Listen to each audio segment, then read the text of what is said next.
Assalamualaikum warahmatullahi wabarakatuh. Innal hamdalillah nahmaduhu wa nasta'inuhu wa nastaghfiruh wa na'udzu billahi min syururi anfusina wa min sayyiati a'malina. Man yahdihillahu fala mudhillalah wa man yudlil fala hadiyalah.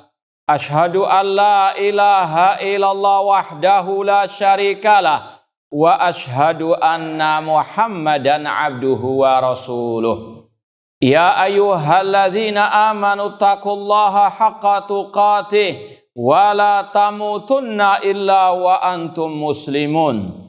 Ya ayyuhan nasu taqu rabbakumul ladzi khalaqakum min nafsin wahidah wa khalaqa minha zawjaha wa batha minhuma rijalan katsiran wa nisaa wattaqullaha alladzi tasaaluna bihi wal arham innallaha kana 'alaikum raqiba. Ya ayyuhalladzina amanu taqullaha wa qulu qawlan sadida yuslih lakum a'malakum wa yaghfir lakum dhunubakum wa may yuti'illaha wa rasulahu faqad faza fawzan 'azima. Amma ba'd, fa inna asdaqal hadithi kitabullah wa khairal hadi hadyu Muhammadin sallallahu alaihi wasallam wa syarrul umuri muhdatsatuha wa kullu muhdatsatin bid'ah wa kullu bid'atin dhalalah wa kullu dhalalatin finnar. Ma'asal muslimin ikhwani fillah wa akhwati, bapak-bapak, ibu-ibu, saudara-saudari rahimani wa rahimakumullah. Alhamdulillah, segala puji bagi Allah Subhanahu wa taala yang mempertemukan kita kembali dalam kajian kitab Al-Mukhtar fi Usuli Sunnah oleh Al-Imam Ibnu Al-Banna Al-Hambali Al-Baghdadi As-Salafi yang hidup di abad 5 Hijriah rahimallahu taala. Semoga Allah Subhanahu wa taala senantiasa memberikan kepada kita keistiqomahan dalam belajar akidah salaf dan berpegang teguh dengannya sampai akhir hayat kita nanti. Sekedar mengulang kembali pembahasan sebelum liburan kemarin, lumayan panjang liburnya. Barangkali ada yang lupa dan mungkin ada yang juga baru datang. Maka kita ulangi lagi, kita sekarang dalam pembahasan kitab Tauhid oleh Al-Imam Al-Bukhari dalam sahihnya. Ya, sudah kita sampaikan, kitab ini merangkum, meringkas 3 kitab, ya, kitab syariah Imam Al-Ajuri, alhamdulillah sudah kita lewati, dan sekarang Imam Ibnu Al-Banna meringkas pembahasan kitab Tauhid yang ada dalam Sahih Al-Bukhari. Dan bab-bab yang sudah kita lewati terakhir dan sekarang dan yang akan datang juga masih berkaitan dengan bab yang sama, yaitu bahwasanya Al-Quran kalamullah, bukan makhluk. Dan wajib dibedakan antara Al-Quran yang merupakan kalamullah dengan suara qari yang membaca Al-Quran, itu adalah makhluk. Gerakan lisan manusia ketika membaca Al-Quran adalah apa? Makhluk. Bedakan antara ayat yang dibaca yang merupakan kalamullah dengan gerakan lisan dengan suara qari. Seperti yang diringkas oleh para ulama dengan istilah as-saut sautul qari wal kalam kalamu al-bari. Suara-suara qari sedangkan kalam yaitu kalamnya al-bari, Allah Subhanahu wa taala. Dan ini ditekankan, ditegaskan, dijelaskan berulang kali oleh Imam Bukhari apa makna yang tersirat di dalamnya. Apa tujuan beliau mengulang-ulang pembahasan ini dengan berbagai macam dalil dan redaksinya. Apa tujuannya? Apa makna yang tersirat di dalamnya? Man yujib? Mahia? Karena sebagian Ahlussunnah di zaman Bukhari rahimahullah gagal paham terhadap ucapan Ahmad rahimahullah, sehingga mereka apa ucapan Imam Ahmad yang disalahpahami? man qala lafzi bil Quran fa huwa jahmi, man qala man qala fil Quran ghaira makhluk fa huwa mubtadi. Sehingga sebagai Ahlussunnah tadi menganggap bahwasanya suara qari itu bukan makhluk. Taib, itu intinya. Dan yang kedua juga ada makna yang tersirat di dalamnya. Apa itu? Tadi sudah betul. Ada lagi tambahannya. Dan ini yang sebetulnya juga inti dari pembahasan ini. Apa itu? Hah?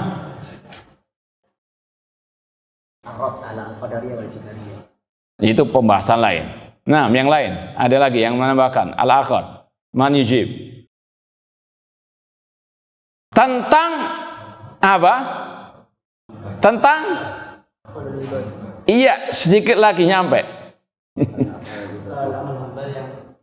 Ah? Nah, masih belum. Apa? Nggak ada yang ingat? Sama tadi. Nggak ada yang ingat? Yaitu tentang gosip yang beredar, tuduhan yang beredar terhadap Imam Al-Bukhari, bahwasanya beliau mengatakan lafzi bil Quran makhluk. Itu bukan akidah, bukan ucapan beliau. Beliau memperinci. Beliau mengatakan tadi intinya sautul qari, suara-suara qari yang membaca dan itu makhluk. Sedangkan al-kalam yang terdengar, yang dibaca itu adalah kalamullah. Ini yang juga ya beliau ingin bantah sampai beliau menulis kitab khusus Khalqu Af'ali al-Ibad. Beliau bukan seperti yang dituduhkan mengatakan bacaan Al-Qur'anku adalah apa? Makhluk. Ya, itu sangat jauh dari akidah Imam Al-Bukhari. Ya, kemudian tadi disebutkan kenapa diperinci, dijelaskan, diulang-ulang pembahasan ini, karena ada sebagian yang gagal paham tentang ucapan Imam Ahmad bahwasanya ya lafzi bil Quran ghairu makhluk. Kata-kata Imam Ahmad, bacaan Al-Qur'anku bukan makhluk, dipahami bahwasanya suara hamba, suara qari bukan makhluk. Ini gagal paham, ini salah fatal. Suara yang membaca adalah apa? Makhluk. Yang bukan makhluk adalah kalam Allah. Paham ya? Jadi sekali lagi, ini yang diulang-ulang dari berapa edisi ini. Nanti antum hitung sendiri berapa edisi yang sudah kita lewati, berapa dalil Imam Bukhari. Ini pun masih ringkasan. Yang lainnya lihat lagi dalam kitab At-Tauhid Sahih Bukhari. Taib, kita sampai pada halaman 125. Di paragraf yang terakhir. Sahih? Betul atau tidak? Betul-betul tapi nggak tahu, pokoknya ikut aja, jangan. Nah, kalau bisa ditandai, barangkali ustadznya juga lupa. Namun ini yang Anda tahu, yaitu di halaman 125, bab ya masih berkaitan dengan tadi Al-Quran kalamullah, bacaan qari, suara qari. Ya, suara qari adalah makhluk, sedangkan Al-Quran kalamullah kalamul bari. Kemudian kata Imam Al-Bukhari rahimahullah, wasamman nabiyyu sallallahu alaihi wasallam al-islama wal imana amalan. Nabi sallallahu alaihi wasallam menamakan Islam, iman sebagai amal. Dalilnya qala Abu Hurairah radhiyallahu taala anhu, qala Nabi sallallahu alaihi wasallam li Bilal. Abu Hurairah pernah berkata, Nabi SAW berkata kepada Bilal, akhbirni bi arja amalin amil tahu fil Islam. Beritahukanlah kepadaku wahai Bilal tentang amalan yang engkau kerjakan dalam Islam yang paling engkau harapkan pahalanya di sisi Allah. Qala, Bilal berkata menjawab, ma'amiltu amalan arja indi anni lam atatahhar illa sallaitu. Kata Bilal, tidak ada amalan yang aku kerjakan yang lebih aku harapkan, ya, selain aku tidaklah bersuci kecuali aku sholat, yaitu sholat 2 rakaat wudhu setelah al-wudhu. Ya. Hadisnya sahih atau tidak ini? Hah? Kenapa kok nggak pernah kita bahas sahih atau dhaif sekarang ini? Nah, kan dalam sahih Bukhari. Ini bilang nggak ngantuk aja antum. Paham ya? Kalau sebelum-sebelumnya kan ada hadis yang sahih riwayat yang dhaifah. Paham ya? Kalau ini sudah nggak dibahas lagi. Hadisnya apa? Dalam Sahih Bukhari. Ma'asal muslimin ikhwani fillah wa akhwati rahimani wa rahmakumullah. Pembahasan ini kaitannya dengan yang kita bahas sekarang, berkaitan dengan yang pertama masalah al-iman. Ya. Kalau antum ditanya, kalau ada pertanyaan, iman itu makhluk atau bukan? Kalau ada pertanyaan, iman itu makhluk atau bukan? Itu di antara pembahasan intinya sebetulnya. Ada yang paham? Fihi tafsil, ma huwa? Jika yang dimaksud dengan iman adalah fi'il abdi, maka itu makhluk. Naam. Jika itu dengan iman adalah al-awamir asy-syar'iyyah, maka itu makhluk. Taib, ahsanta barakallahu fiik. Al-iman, kalau ditanyakan apakah makhluk atau bukan makhluk, maka jawabannya fihi tafsil. Ada perinciannya. Kalau yang dimaksud dengan iman adalah perbuatan hamba, contoh di sini, apa perbuatan Bilal yang paling diharapkan pahalanya? Salat 2 rakaat setelah bersuci atau setelah berwudu. Perbuatan Bilal itu bagian dari al-iman. Paham? Sebagaimana salat itu perbuatan hamba, maka itu adalah makhluk. Paham ya? Jadi perbuatan hamba, dia salat, puasa, menunaikan zakat, haji, itu bagian daripada perbuatan hamba, dan perbuatan hamba makhluk. Seperti firman Allah, wallahu khalaqakum wa ma ta'malun. Allah yang menciptakan kalian dan perbuatan kalian. Adapun kalau yang dimaksud apa itu iman adalah perintah-perintah Allah yang itu tercantum dalam Al-Quran, maka itu adalah apa? Kalam Allah. Ini mirip dengan firman Allah, ala lahul khalqu wal amru. Ketahuilah hak Allah menciptakan dan hak Allah memerintahkan. Allah bedakan antara menciptakan dan memerintahkan. Apa yang Allah ciptakan itu makhluk. Sedangkan apa yang Allah perintahkan dan itu ada dalam Al-Quran, itu adalah kalam Allah, bukan makhluk. Paham sampai di sini? Kalau nggak paham, jujur saja. Biar kita ulang, nggak apa-apa. Mumpung masih baru sekali. Kalau 10 kali baru kita stop. Nah, paham insya Allah ya?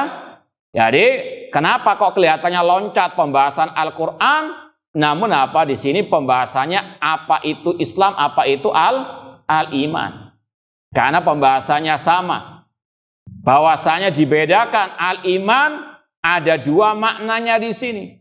Iman yang berkaitan dengan perbuatan hamba. Makanya Rasul mengatakan al-iman bid'un wa sab'una. Coba iman memiliki 70 lebih cabangnya. Yang paling tinggi adalah apa? Ucapan, kaul. Kaul siapa? Kaulnya makhluk. Paham? Kemudian yang paling rendah, imatatul adza anit tariq, menyingkirkan gangguan dari jalan. Itu semuanya perbuatan apa? Makhluk. Paham? Dan perbuatan makhluk adalah makhluk.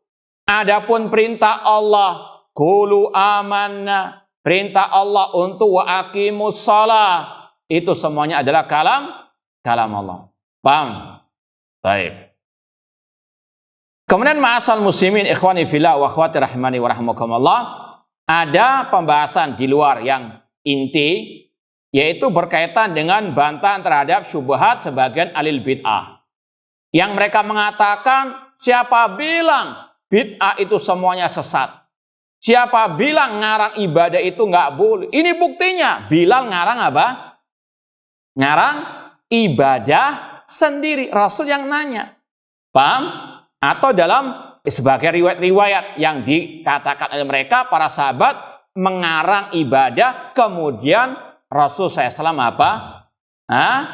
Membenarkan perbuatan tersebut. Maka sebetulnya kalau mereka masih waras, mereka sebetulnya sadar perbuatan tersebut dibenarkan oleh siapa? Oleh Rasul. Nah, perbuatan mereka yang ngarang sendiri dari mana? Siapa yang membenarkan? Nah, ini yang pertama. Paham ya? Dan ini termasuk sunnah takririyah. Mereka juga paham sebetulnya. Cuma terkadang kalau sudah kadung kumat, itu tadi. Bid'ahnya apa? Muncul. Melegalkan kebid'ahan mereka. Itu sunnah takririyah seperti di sini. Bilal mengatakan, aku apa? Salat 2 rakaat selesai wudu. Kalau kita katakan ya sudahlah, itu karangannya Bilal, tapi dibenarkan oleh siapa? Rasul sallallahu alaihi wasallam, menjadi sunnah apa? Takririyah. Dan insya Allah kalau antum masih ingat, kita dulu ya belajar mulai mungkin ada di SD, SMP sunnah Rasul, sunnah qauliyah, fi'liyah, ada sunnah apa? Takrir. Apa sunnah takririyah? Sunnah yang apa? Diikrarkan, dibenarkan oleh Nabi sallallahu alaihi wasallam, bukan bid'ah lagi. Paham ya? Itu yang pertama. Yang kedua, enggak semua yang diperbuat oleh sahabat, person sahabat ya, yang dibenarkan oleh Nabi Shallallahu Alaihi Wasallam. Contoh, ketika seorang sahabat menyembelih hewan kurban sebelum sholat Idul Adha, apakah dibenarkan oleh Rasulullah SAW? Tidak. Kenapa? Karena menyimpang, menyelisih ajaran Rasulullah Shallallahu Alaihi Wasallam. Syatu kasyatu lahamin. Ini menunjukkan apa? Nggak boleh setiap orang asal-asalan mengarang apa? Ibadah atau tata cara ibadah sendiri. Paham ya? Dan masih banyak contoh-contoh yang lain yang Rasul tidak menyetujui. Kemudian yang ketiga bantahannya, itu dulu sebelum Islam disempurnakan oleh Allah. Sebelum turunnya ayat al-yauma akmaltu lakum dinakum. Pada hari ini telah aku sempurnakan bagi kalian agama kalian. Ini pada akhir ya Rasulullah SAW hidup di dunia. Sebelum itu iya ada beberapa sahabat yang tadi melakukan ibadah yang langsung diikrarkan oleh Nabi Shallallahu Alaihi Wasallam. Adapun setelah sempurna ya Islam, maka setiap yang baru dalam urusan agama ya itu adalah apa? Al bid'ah. Ya, lebih parah lagi ada yang mengatakan, siapa bilang ya bid'ah itu tercela, ngarang ibadah tercela? Rasul mengatakan man sana fil islami sunnatan hasanatan. Ini juga gak waras. Hadisnya mengatakan sunnah hasanah. Barang siapa yang menghidupkan sunnah yang baik, gak ada menghidupkan bid'ah yang apa? Yang baik. Namun itulah ahlul bid'ah terkadang apa? Cari-cari pembenaran sak enak udili dewi. Taib ikhwani fillah wa akhwati rahimani wa rahimakumullah. Kemudian berikutnya wasuila ayul amali afdal. Kemudian Nabi SAW pernah ditanya amal apa yang paling afdal. Beliau menjawab imanun billahi. amal yang paling afdal adalah beriman kepada Allah. Ini disampaikan oleh Imam Al-Bukhari sama dengan pembahasannya tadi, yang dimaksud ya iman yang merupakan perbuatan hamba adalah makhluk. Sedangkan perintah untuk beriman yang ada dalam Al-Quran itu adalah apa? Kalam Allah, seperti tadi yang kita bacakan ayatnya, Qulu amanna billah. Katakanlah kami beriman kepada Allah. Ini perintah Allah. Untuk apa? Beriman. Perintah Allah untuk beriman ini adalah kalam Allah. Kalam Allah bukan makhluk. Adapun perbuatan hamba beriman kepada Allah itu adalah apa? Makhluk. Ini sama dengan pembahasan al-kalam, kalamul bari, was-sautu sautul qari. Al-Quran yang dibaca, ya, ayat-ayat yang dibaca adalah kalam Allah. Sedangkan suara yang membaca adalah makhluk. Imanun billah wa rasulihi. Amal yang paling afdal adalah beriman kepada Allah, beriman kepada Rasulnya. Tsummal jihad, tsumma hajjun mabrur. Haji, jihad yang dilakukan oleh hamba adalah makhluk. Wallahu khalaqakum wa ma ta'malun.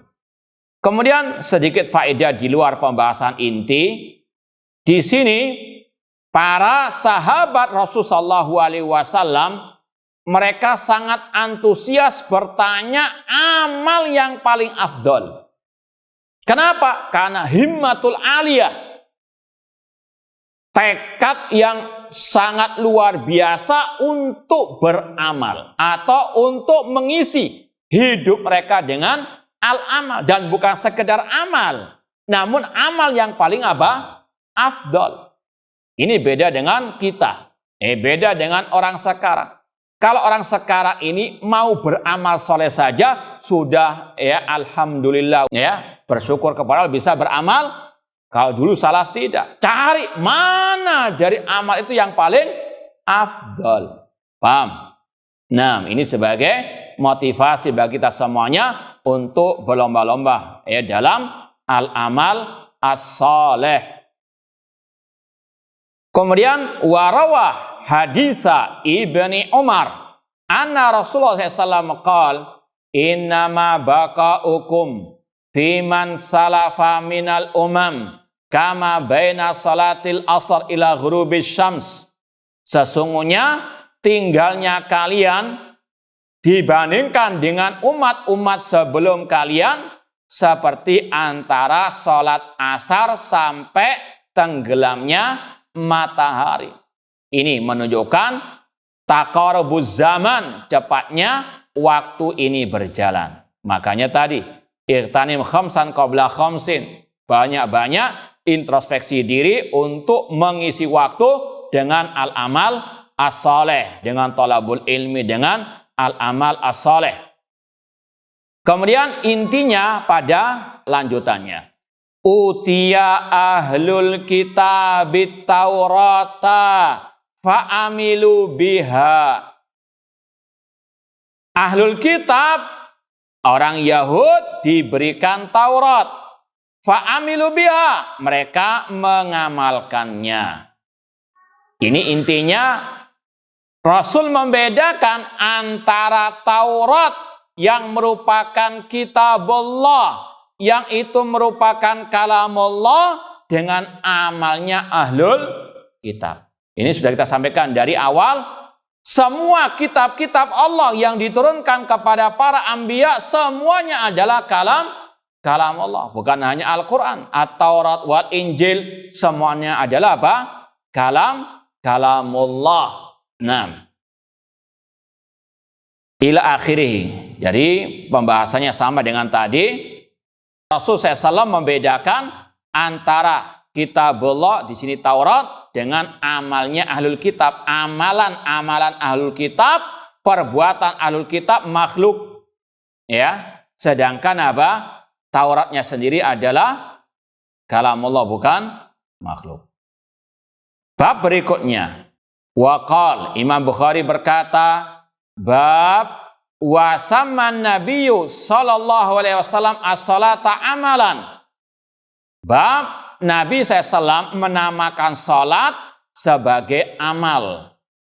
Ini juga sebetulnya ada bab akidah yang lain selain membantah kelompok Al-Qadariyah yang menafikan kehendak hamba, sekaligus membantah kelompok Murji'ah yang mereka mengeluarkan amal daripada apa? Al-iman.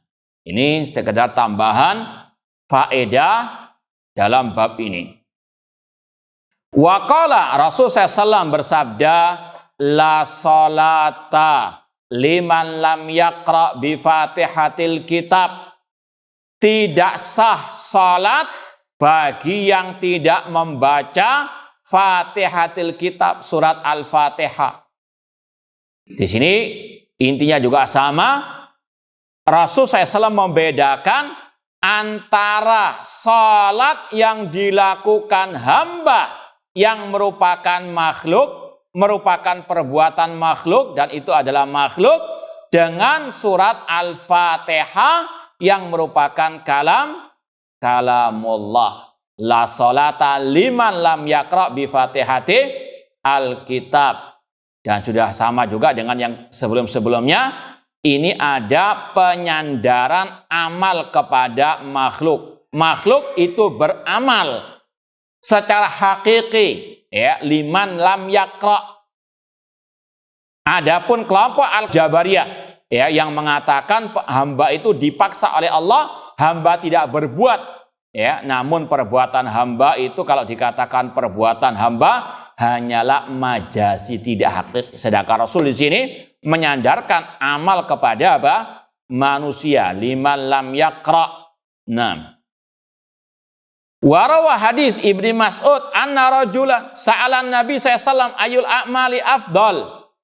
Hadis Ibnu Mas'ud yang masyhur, ada seseorang bertanya kepada Nabi SAW, amalan apa yang paling afdal? Dan ini banyak riwayat-riwayat seperti ini. Pertanyaan para sahabat bukan sekedar aku mau beramal apa, enggak. Namun apa amalan yang paling afdal? Ini menunjukkan hirsus sahabat, antusias semangat sahabat untuk meraih pahala yang paling besar di sisi Allah Subhanahu wa taala. Maka Rasul menjawab, as-salatu li waqtiha, salat pada waktunya. Wa birrul walidain, berbakti kepada kedua orang tua. Tsummal jihadu fi sabilillah, kemudian berjihad di jalan Allah. Ini juga sama pembahasannya dengan sebelumnya. Salat itu perbuatan hamba. Makanya kalau antum ditanya apa definisi salat? Nah, ma hiya as-salatu? Apa definisi salat? Ada sebelumnya yang paling utama lagi. Qaulun wa amalun muftatihatun bi apa? At-takbir wa muhtatimatun bi as-salam. Ucapan dan perbuatan. Ucapan perbuatan siapa? Hamba. Ini yang kita ingin tegaskan. Salat adalah ucapan dan perbuatan hamba. Dimulai dari takbir, ditutup dengan apa? Salam. Ucapan perbuatan ini adalah perbuatan hamba. Ucapan hamba, dan itu adalah makhluk. Wallahu khalaqakum wa ma ta'malun. Sedangkan perintah salat wa aqimus shalah itu dari kalam Allah, bukan apa? Makhluk. Ataupun kalau disambung dengan hadis sebelumnya, tidak sah orang yang salat tanpa membaca surat Al-Fatihah. Dibedakan antara apa? Tadi perbuatan hamba dengan apa?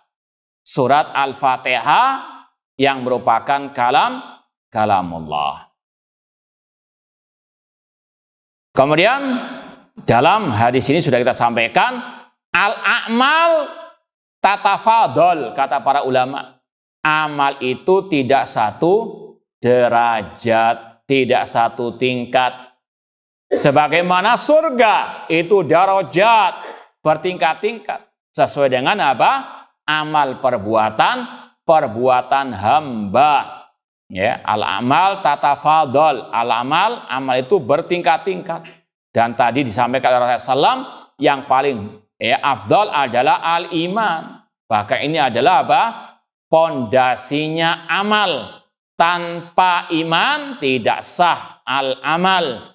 Allah berfirman, "Faman yakfur bil iman faqad habita amaluh." Barang siapa yang mengkufuri keimanan, gugur batal semua amal perbuatannya.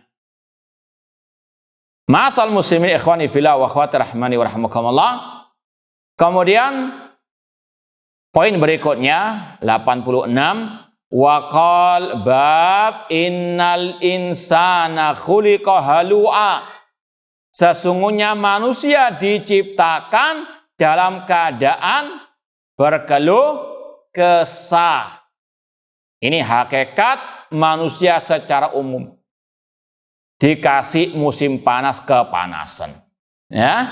Dikasih musim hujan, kehujanan. Waduh, sudah mendung. Mau ke kantor gimana? Mau ngaji, ya sudah mulai apa? Dari innal insana khuliqa halu'a. Ya, sesungguhnya manusia diciptakan dalam keadaan halu'ah. Ini disampaikan oleh Imam Al-Bukhari, sama intinya. Ini perbuatan hamba, ini kelakuan hamba selalu berkeluh kesah. Ya. Perbuatan hamba adalah makhluk, sedangkan Al-Quran bukan makhluk. Ya, Al-Quran kalamullah ar-Rahman, allamal Quran khalaqal insan. Dan intinya juga sama, Allah menyandarkan perbuatan makhluk kepada manusia itu sendiri. Ya, yang itu adalah perbuatannya secara hakiki. Khalqu af'alil ibad, intinya itu. Warawa an Amr ibni Taghlib qala atan nabiyya sallallahu alaihi wasallam malun. Nabi SAW pernah mendapatkan harta. Fa'ata qauman wa mana akharin. Beliau berikan harta itu kepada sekelompok orang dan tidak diberikan kepada yang lain. Fabalaghani annahum atabu. Sampai kepadaku, kata Amr, mereka yang tidak diberi, itu tadi, intinya berkaitan dengan ayat tadi, atabu, berkeluh kesah. Kok kita nggak dikasih oleh Rasulullah SAW harta tersebut? Faqala, maka Nabi SAW bersabda, inni u'ti ar-rajula wa ada'ur rajula. Aku memberi sebagian orang, aku tidak memberi yang lain. Waladi ada'u ahabbu ilayya minalladhi u'ti. Dan yang aku tidak beri, itu lebih aku cintai daripada yang aku beri harta tersebut. Ya. Bukan berarti kalau Rasul tidak memberi sekelompok dari sahabat, beliau tidak mencintai. Tidak, bahkan yang tidak diberi lebih dicintai oleh Rasulullah SAW daripada yang diberi harta. Uti aqwaman lima fi qulubihim minal jaza' wal hala. Aku beri sekelompok orang harta tersebut karena dalam hati mereka ada keluh kesah. Ini inti dari pembahasan ini dengan bab tadi. Innal insana khuliqa halu'a. Wa akilu aqwaman ila ma ja'alallahu fi qulubi minal ghina wal khair. Namun aku menyerahkan sekelompok orang kepada Allah, ya, yang memberikan kepada hati mereka kekayaan, kecukupan dan kebaikan. Minhum Amr bin Taghlib. Di antaranya perawi hadis ini. Faqala Amr, ma uhibbu annali bi kalimati Rasul sallam humrun ni'am. Kata Amr bin Taghlib tadi, tidak ada yang lebih aku cintai dari apa? Ucapan Rasulullah SAW kepada aku. Bahwasanya Rasul SAW tidak memberikan beliau harta, namun Rasul lebih mencintai beliau daripada orang yang diberikan harta oleh Rasul sallallahu alaihi wasallam. Inti pembahasannya berkaitan dengan tadi kelakuan sebagian orang itu tadi halu'a, berkeluh kesah, itu perbuatan makhluk yang itu adalah makhluk, berbeda dengan Al-Quran yang merupakan kalam Allah. Ar-Rahman 'allamal Quran khalaqal insan.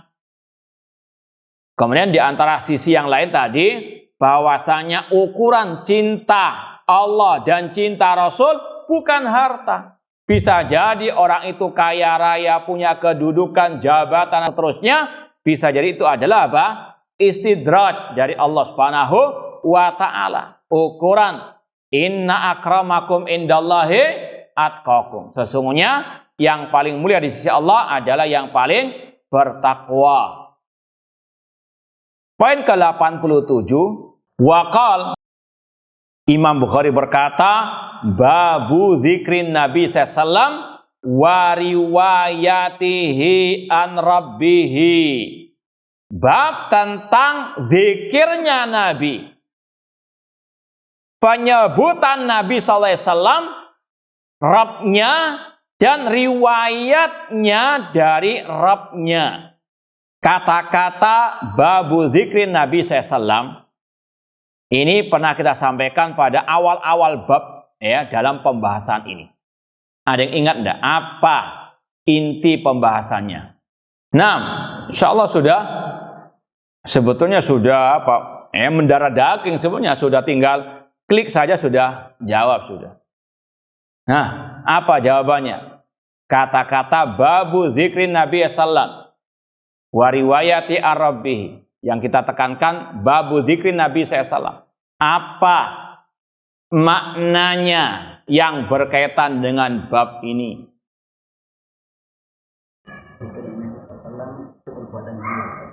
Ya. Perbuatan beliau ketika berbuat itu makhluk. Harapan Al-Qur'annya dalam Taib. Kalau di luar Al-Qur'an apa itu maksudnya? Selain Al-Quran. Taib, ini berkaitan dengan coba halaman 116, sedikit murojaah saja. Halaman 116 itu. Poin 76. Itu mirip dengan yang kita bahas. Babu dzikrillah bil amri wa dzikril ibad bid du'ai wal balaghi. Ini mirip kata-kata zikrun Nabi sallallahu alaihi wasallam selain Al-Quran. Jelas kalau Al-Quran, Rasul membaca Al-Quran, suara Rasul itu suaranya makhluk, ya, itu adalah makhluk. Sedangkan Al-Qurannya kalamullah. Namun selain Al-Quran, contohnya zikir yang diucapkan oleh Nabi SAW. Nabi misalnya mengatakan kalimatani khafifatani, ya, fil lisan, thaqilatani fil mizan, habibati ar-Rahman, subhanallah wa bihamdi subhanallahi al-azim. Rasul mengajarkan zikir, Rasul berzikir. Gerakan lisan Rasul ketika berzikir, suara Rasul ketika berzikir itu adalah sedangkan yang Rasul sebut dari subhanallah, nama Allah, zikrullah. Paham ya? Nama Allah dalam subhanallah, nama Allah dalam alhamdulillah. Nama Allah adalah apa? Bukan makhluk. Paham ya? Zat Allah, nama Allah, sifat Allah bukan makhluk. Paham? Ini sudah pernah kita sampaikan, asma Allah ghairu makhluqa. Dan ulama mengatakan yang mengatakan nama Allah makhluk kafir. Paham? Paham enggak? Ya, ini sekedar mengulang sebetulnya. Kata-kata zikrun Nabi ini di luar Al-Quran, ya. Seperti Rasul SAW berzikir menyebut nama Allah. Subhanallah, alhamdulillah, wala ilaha illallah, wallahu akbar. Itu adalah, ya tadi perinciannya, suara Rasul, gerakan lisannya Rasul, itu adalah makhluk. Sedangkan nama Allah yang disebut dalam zikirnya Nabi itu adalah apa? Bukan makhluk. Kemudian disebutkan wariwayatihi ar-rabbihi. Ini ada 2 poin masalah zikir secara umum. Tadi subhanallah, alhamdulillah, wa la ilaha illallah, Allahu akbar. Dengan riwayat Nabi dari Rabbnya alias hadis qudsi. Ya. Kalau dibahas lebih lanjut, ulama memang berselisih pendapat apakah hadis qudsi itu lafadznya dari Allah alias itu semuanya adalah kalamullah atau dari lafadznya dari Nabi sallallahu alaihi wasallam. Ya, wallahu alam, yang rajih seperti yang disampaikan oleh Syekh bin Baz dan yang lainnya, itu lafadz hadis qudsi adalah kalamullah, lafadz dan apa? Maknanya. Namun ya seandainya ada yang menyelisihi, ini bukan masuk ke dalam prinsip usul ahli sunnah. Ya, karena yang dibahas dalam kitab-kitab akidah adalah apa? Al-Quran kalamullah, berbeda dengan pembahasan hadis qudsi. Insyaallah kita lanjutkan ba'dal adzan. Wallahu a'lam. Baik, sedikit kita mau tambahkan pembahasan yang terakhir tadi, masalah apakah hadis qudsi itu kalamullah lafdon wa maknan atau lafadznya dari Nabi, maknanya dari Allah Subhanahu wa taala. Kata Syekh Muhammad bin Shalih Al-Utsaimin rahimahullah, wa qad ikhtalafal ulama rahimahumullah fi hadza.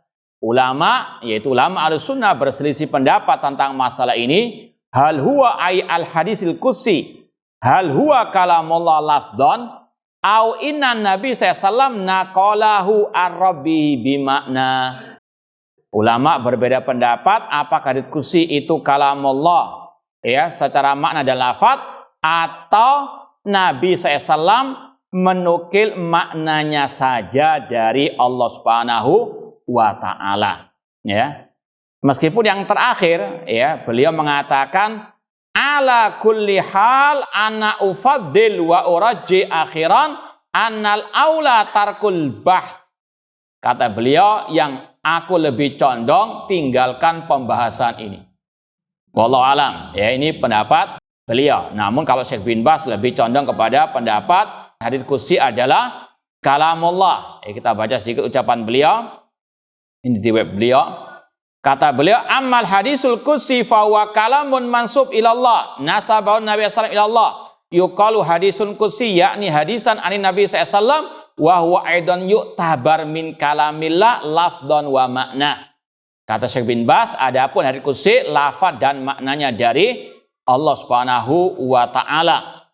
Dan Syekh Shalih Al-Syekh dalam Syarah Arba'in Nawawiyah, beliau membahas pembahasan ini, beliau mengatakan yang lebih dekat kepada akidah Ahlussunnah, hadits qudsi itu lafaz dan maknanya dari Allah. Itu yang lebih dekat kepada beliau, kepada akidah Ahlussunnah wal Jamaah. Bahkan beliau mengatakan yang selain itu pendapatnya lebih dekat kepada akidahnya Asy'ariyah, meskipun nggak dipatenkan, dipastikan. Cuma apa? Ini dalam rangka tarjih, menguatkan pendapat beliau. Wallahu ta'ala alam. Intinya, kalaupun dikatakan hadits qudsi dari Allah lafaz dan maknanya, maka sama dengan tadi.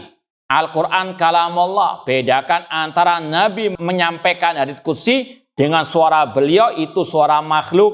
Sedangkan hadits qudsinya adalah apa? Kalamullah, menurut pendapat yang mengatakan hadits qudsi lafaz dan maknanya dari Allah Subhanahu wa taala, seperti yang dikatakan oleh Syekh bin Baz tadi. Wallahu a'lam. Kemudian disebutkan di antara hadits qudsi, rawa an Qatadata an Anas anin Nabi sallallahu alaihi wasallam yarwihi an rabbihi. Imam Bukhari meriwayatkan dari Qatadah, dari Anas, dari Nabi sallallahu alaihi wasallam. Beliau meriwayatkan dari Rabb-nya. Ini hadits qudsi. Dinamakan hadits qudsi karena dari Al-Quddus, nama Allah Subhanahu wa taala. Qala, Allah berfirman, idza taqarrabal abdu ilayya shibran taqarrabtu ilaihi dhira'an wa idza taqarraba minni dhira'an taqarrabtu minhu ba'an wa idza atani yamshi ataitu harwalatan.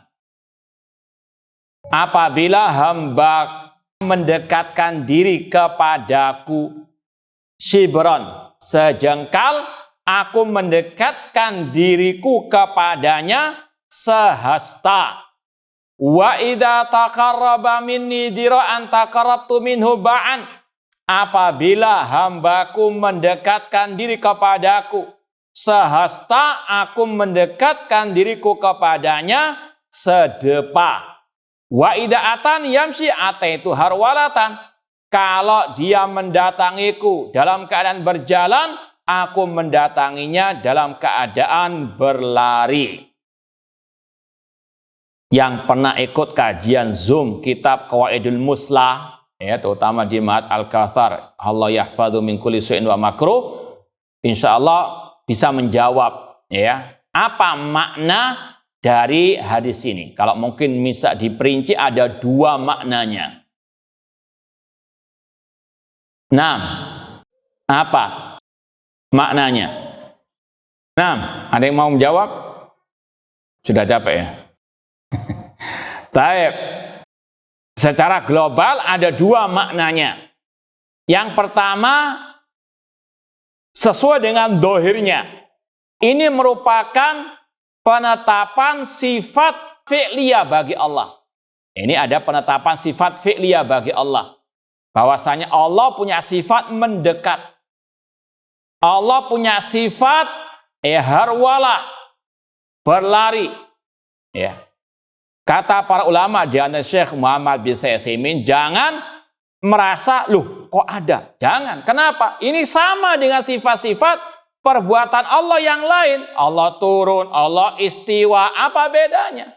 Tetapkan tanpa diserupakan dengan apa? Makhluk. Paham ya? Itu yang pertama. Ini penetapan sifat fi'il atau sifat al-fi'liyah bagi Allah. Paham? Tetapkan sesuai dengan dohirnya tanpa dia apa? Diselewengkan maknanya. Makna yang kedua, atau kalau mungkin bisa dikatakan, ada makna yang tersurat dan makna yang tersirat, ya. Makna yang tersurat tadi, tetapkan Allah punya sifat-sifat tadi, taqarrub dan sifat harwala, sesuai dengan kebesarannya, nggak sama dengan makhluk. Makna yang kedua secara maknawi, secara tersirat, yaitu bahwasanya Allah membalas perbuatan hamba lebih dari perbuatan hamba itu sendiri. Ketika hamba mendekatkan diri kepada Allah, tadi sejengkal, Allah balas dengan apa? Sehasta. Ketika hamba mendekatkan diri kepada Allah sehasta, Allah balas dengan apa? Sedepa. Intinya tadi, Allah membalas perbuatan hamba lebih banyak, berlipat-lipat daripada perbuatan hamba itu sendiri. Dan dua-dua makna ini bisa ditetapkan, ya, tanpa tadi mentahrif, mengingkari sifat-sifat yang Allah sebutkan dalam hadis qudsi ini. Paham ya?